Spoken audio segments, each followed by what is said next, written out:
Movie की शुरुआत होती है एक ऐसे सुपरमैन से जो अब नया नहीं है। अर्थ पर उसे आए पूरे 3 साल हो चुके हैं। मूवी में दिखाया जाता है कि सुपरमैन दुनिया भर में लोगों की मदद कर रहा है, कहीं बाढ़ में फंसे लोगों को बचा रहा है तो कहीं जले हुए घरों से बच्चों को निकाल भी रहा है। लेकिन तभी एक वीडियो वायरल हो जाती है जिसमें ये दावा किया जाता है कि सुपरमैन के माँ बाप ने उसे क्रिप्टॉन से अर्थ पर इसीलिए नहीं भेजा था कि वो अर्थ की रक्षा करे, बल्कि इसीलिए भेजा था कि वो इस दुनिया पर कब्जा कर सके। और यही से शुरू होती है असली कहानी। फिर एंट्री होती है सबसे खतरनाक विलन की, जिसका नाम है लेक्स लूथर। लेक्स एक अमीर बिजनेसमैन होता है, लेकिन उससे भी ज्यादा वो एक चालाक मास्टरमाइंड होता है। वो सुपरमैन से बहुत जलता है। उसे लगता है कि सुपरमैन इंसानों के लिए बहुत बड़ा खतरा है। इसीलिए लेक्स सुपरमैन की वही वायरल वीडियो लोगों के सामने लाता है और कहता है सुपरमैन एक एलियन है, अगर वो एक दिन हमें मिटा देगा तो क्या हम तैयार है। धीरे धीरे पब्लिक की ओपिनियन बदलने लगते हैं। लोग सुपरमैन पर शक करने लगते हैं। इन सब से सुपरमैन परेशान हो जाता है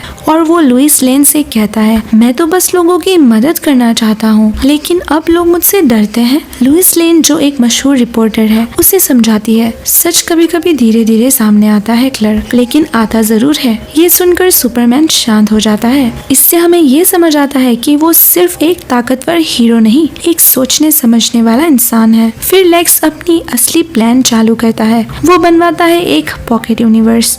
ये एक ऐसी नकली दुनिया है जिस जाल में सुपरमैन को आसानी से फंसाया जा सकता है। लेक्स अपने हाई टेक ड्रोन्स बनाने में लग जाता है और सुपरमैन को ट्रैक करता है। और जैसे ही लेक्स को मौका मिलता है वो सुपरमैन को उठाकर उस पॉकेट यूनिवर्स में फेंक देता है, जहाँ से निकलना ऑलमोस्ट इम्पॉसिबल होता है। अब सुपरमैन फंस चुका है एक ऐसी दुनिया में जहाँ उसकी पावर्स ठीक से काम नहीं करती। फिर तभी सुपरमैन की मदद करने के लिए सामने आते हैं कुछ नए किरदार, जिनका नाम होता है हॉक गर्ल, मिस्टर टेरिफिक और ग्रीन लैंटर्न। और हाँ, सुपरमैन का सबसे खास साथी भी आता है, क्रिप्टो द सुपर डॉग, एक उड़ने वाला कुत्ता जो वफादारी में सुपरमैन से भी 2 कदम आगे है। फिर ये चारों मिलकर एक प्लान बनाते हैं कि कैसे सुपरमैन को वापस लेकर आया जा सकता है। अब लेक्स एक बच्चा पकड़ लेता है, मेटामॉर्फो का बेटा, जो एक सुपर ह्यूमन है। लेक्स उसे सुपरमैन के सामने लाकर धमकी देता है और इतना ही नहीं, वो एक मासूम सब्जी बेचने वाले आदमी को सुपरमैन के सामने गोली भी मार देता है ताकि सुपरमैन टूट जाए। लेकिन सुपरमैन टूटता नहीं, वो और मजबूत होता है। फिर शुरू होता है सुपरमैन को बचाने का मिशन। लुइस लेन और जिमी एक जर्नलिस्ट के रूप में पॉकेट यूनिवर्स के अंदर दाखिल होता है। मिस्टर टेरिफिक जो कि सुपरमैन की मदद करते हुए लेक्स के पॉकेट यूनिवर्स को हैक करता है। क्रिप्टो बाहर से ध्यान भटकाता है और ग्रीन लैंटर्न एनर्जी बैरियर को तोड़ता है। फिर आता है एक जबरदस्त सिनेमैटिक सीन।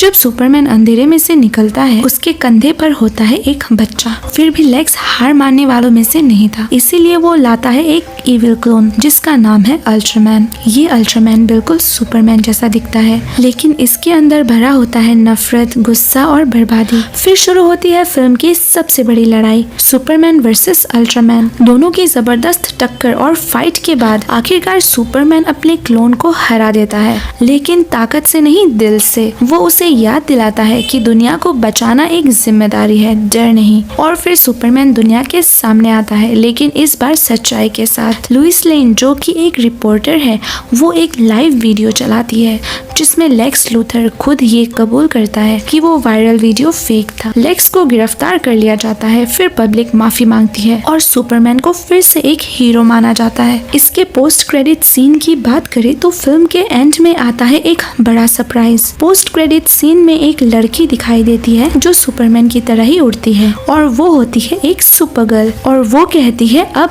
मेरी बारी है।